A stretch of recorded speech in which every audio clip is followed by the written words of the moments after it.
evolve, the words that you speak and the thoughts that you have for others will have an increasing power to affect people. Your positive thoughts and visions of people will lift them higher. Your criticism, however, will depress their energies and could hold them back. To go higher, it's important that you learn the power of your words. In the higher realms, every sound, every thought, and every spoken word produces strong effects. So, it is very important to learn to communicate in loving ways. Guys, welcome to the channel. This is Kelly, True Higher Self. Today we're talking about communicating as your higher self. This is a very important and effective chapter in spiritual growth. I think you will gain a lot today, particularly as it relates to relationships. This could be romantic relationships or just working relationships, which we all have, ways to effectively communicate as your higher self. So let's begin. Now, there are many ways, as we know, to communicate, including telepathy, in which messages are sent and received mentally. There's body language, which is communicating through positions, movements, and gestures, and verbal communication. Now, you can learn to communicate as your higher self. Higher self communication brings energy and love back to you. It gives you energy and it gives love to others. The purpose of communicating is to be effective for whatever the purpose. And that's what we want to do. And as we are growing spiritually, we want to incorporate the idea that we are adding value not only to ourselves, but to others. So it's important to come from your heart when you speak. So when you speak with love, truly caring for the higher good of others, you create a real connection. And unfortunately today, we're talking about the ways that we communicate. Today, there's a lot of nonverbal communication through email, through text, and things like that. So, this book that we are going through was written obviously before the technical revolution here in terms of text messaging and things like that.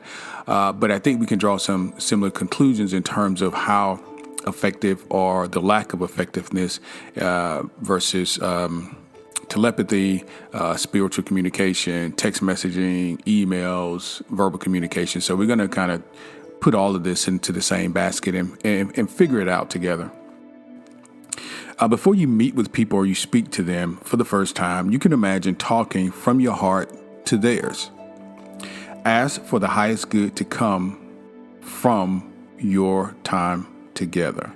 That's important because let's say, for example, you have a interview coming up, or you have a business meeting where you're trying to woo a new client, or you have a date. It's important to do two things. Number one, we always talk about on this channel the importance of visualization. The idea of using your very strong and powerful imagination to see yourself living in and from the end, that successful end. And the end could be a second date. The end could be a job proposal. The end could be obtaining a new client. So see those things happening. And within those things, maybe walk through some of the conversations in your mind and ask your higher self, what are some of the things that I need to say to make this meeting effective?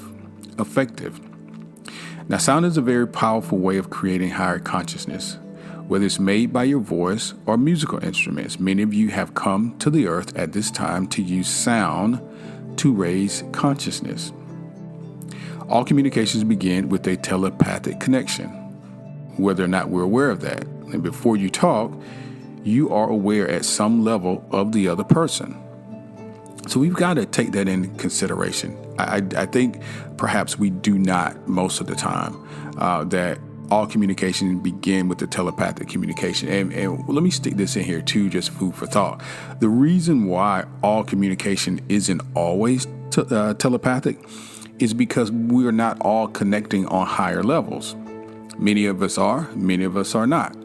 I think at some point, language will not be needed. Verbal communication will not be needed because ultimately we can communicate completely from a telepathic standpoint. But the problem is, I shouldn't say problem, but our journey is getting beyond where we are. We need language. We need verbal communication because we've not been able to reach the higher levels of consciousness to be able to speak to others from a telepathic standpoint. So I just wanted to throw that in, food for thought, because all communication starts on the nonverbal level, telepathic level. You can send messages to someone telepathically, and you can create changes in your relationship without saying a word. This can be done, and this has been done. And unfortunately, I just think we're not aware of it. This has been done to me, and I have actually done this. In hindsight, you kind of recognize, some of these patterns. But again, everything starts at a telepathic level, and you can send messages to someone telepathically. And if you want to talk about a difficult issue with a loved one, for example, spend time working on the issue telepathically by sending them love, by sending them light, and these sorts of things before you even speak. And of course, wait to speak until you feel a heart connection. Wait until you feel it's the right time. Again, we're doing all this in connectivity to our higher selves. So we're waiting to be prompted, for the best end result. So we want to feel that connectivity, the heart connection, and the other person's readiness to hear what you have to say. Because we all know we can talk all day, and if the other person is not willing or ready to hear, then we may as well be talking to a tree, as Buddha said. We have to be heard in order for our speaking, our talking to be effective. Effective communication has at least two parties involved. There's a communicator, and then there's a listener. And if you don't have either of those, I dare say you have effective communication. And as you learn to communicate as your higher self, you may find yourself talking less. There's a great power in silence. You'll discover increasing joy and deep harmony with your loved ones when you link with them silently. This is also something that I've gravitated over the years. To be able to discern when there's a time to talk and when there's a time not to. I think in today's age, so many people feel so concerned about and have strong opinions about everything. It seems like that they really feel like if I just don't say this, then this thing is not going to turn out the way it should turn out. And if I just have to get my opinion across. Well, you don't really have to. If you rest in the fact and the idea that you are one with your higher self and that source energy prevails, that everything works out for your good anyway, really the less you do, the better off many times, the less you do. So there's a law of least effort that we talked about in Deepak Chopra's 7 Laws of Spiritual Success, the law of least effort, being able to really say to life, I trust life. And I know that life is going to take care of me. And I don't have to create all these big struggles for myself to feel like I'm accomplishing something. A lot of times the least we can do is, or the most we can do is the least, and get out of life's way and just simply accept and receive what's going on. So my point in saying that is you don't always have to get your opinion out there. Many times the conversation is going to go wherever it's going to go. And being able to discern that speaks to your level of higher growth, spiritual growth. When you can hear yourself talking, you say, hey, maybe I should shut it down and let some other people speak. Or when you feel yourself saying, you know what, this conversation is not really going in the right direction. Perhaps I don't want to participate. I'll just sit and witness. These sorts of things. Now, as we talked before, your words create what you speak about. This is really the essence of what we talk about on this channel. The power of your imagination.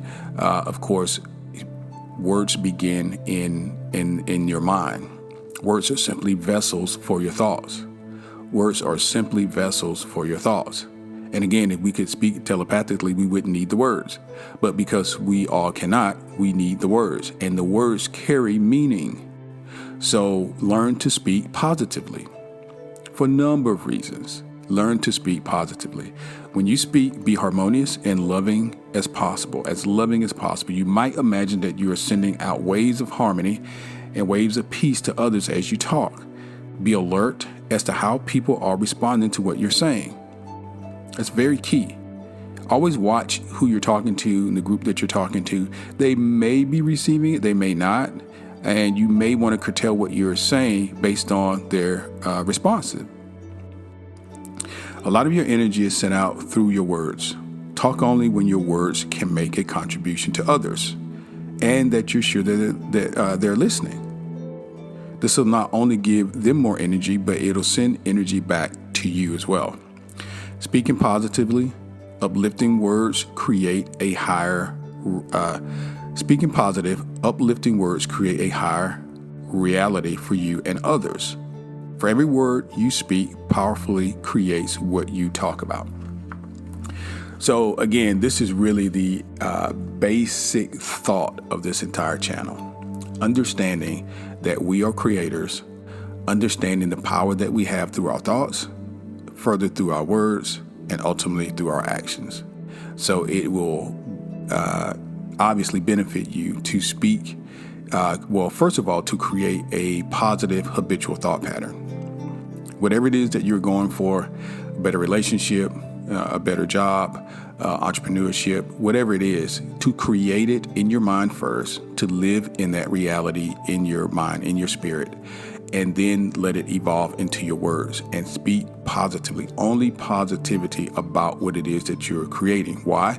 Because as the great teacher said, when you pray, whatsoever you believe, when you pray, believe now that you received it and you shall have it.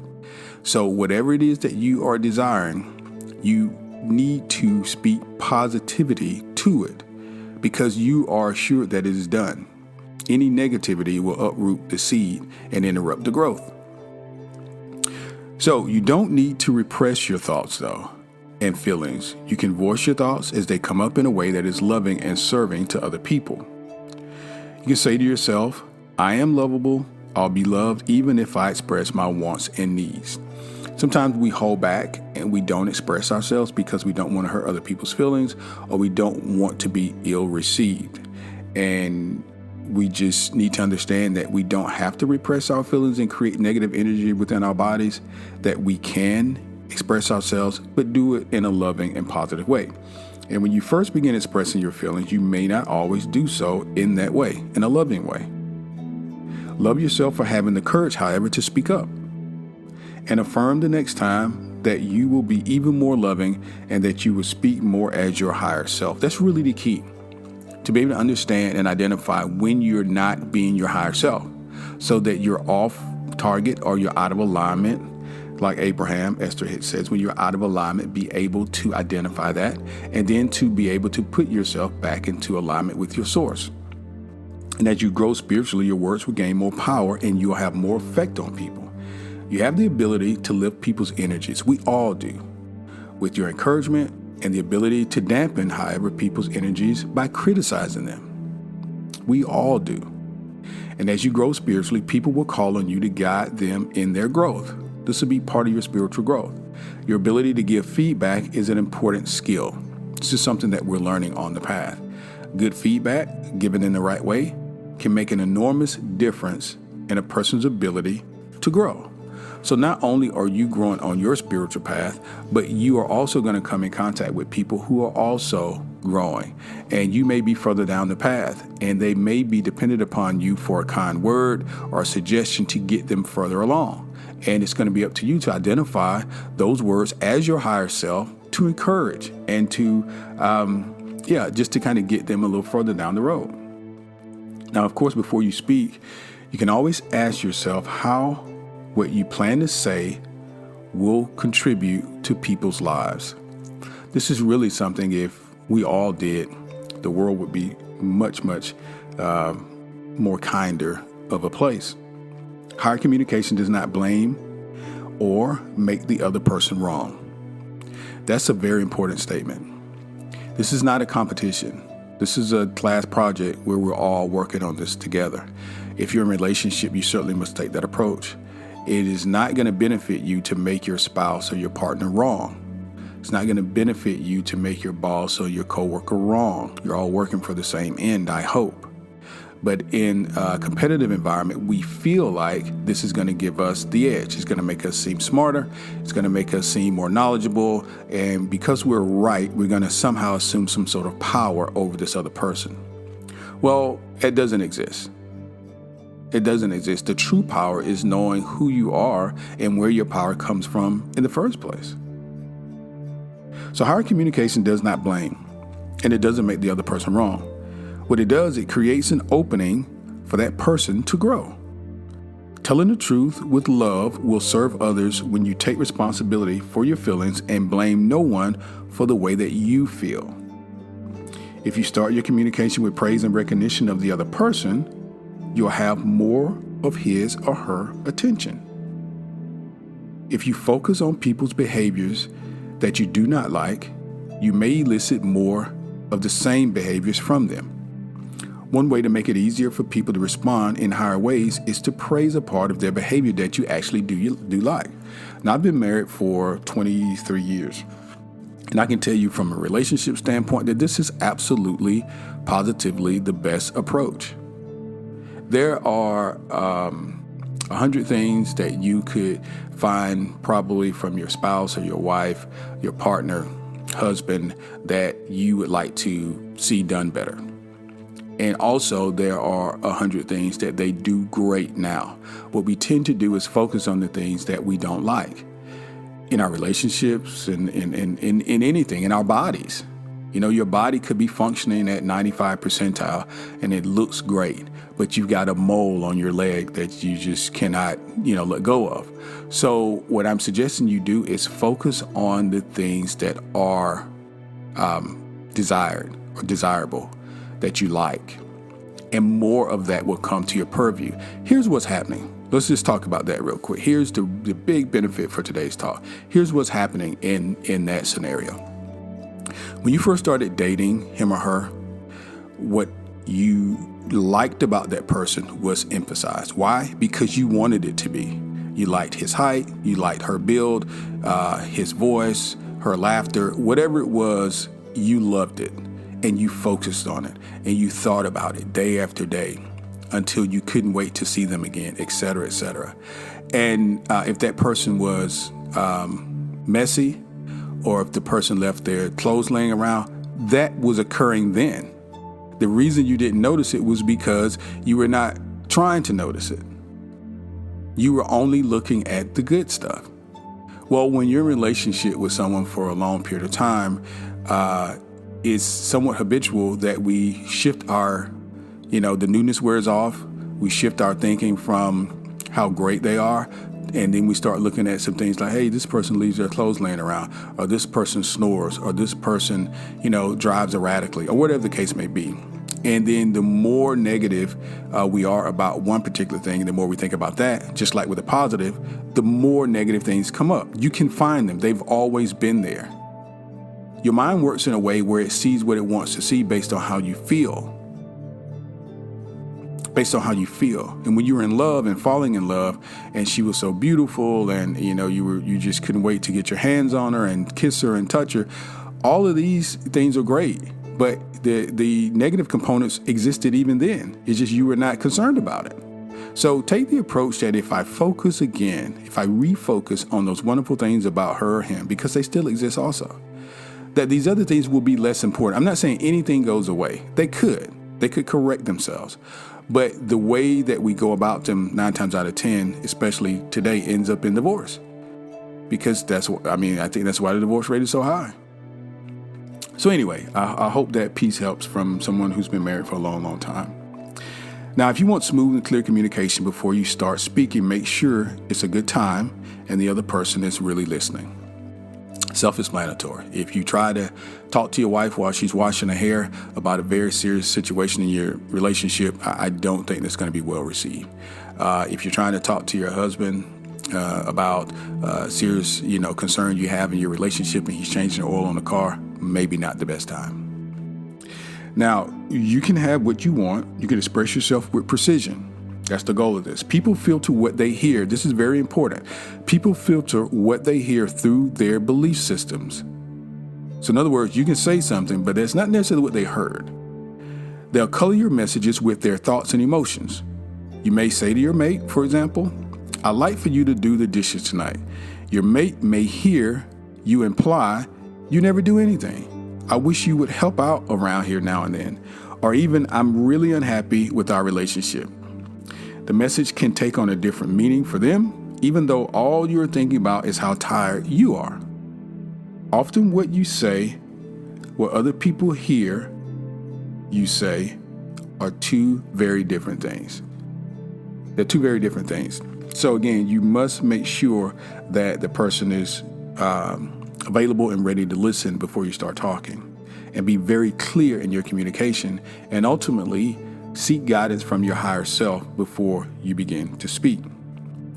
It's important that we communicate as our higher selves. You can stop for a moment anytime before you speak and ask yourself, how might I speak as my higher self? How is this going to affect others? How is it going to affect me? I want to say the best things possible. What I would say and how I would say it is, I'm here to add value not only to my life, but to others. Actually, to others through my life. So the words that are coming out of this vessel, the meaning, all of that, I want it to be supreme. So how do I do that? And then listen, sit in the silence for a while, begin to resonate, pull light to yourself, and you will be led to speak at the right time.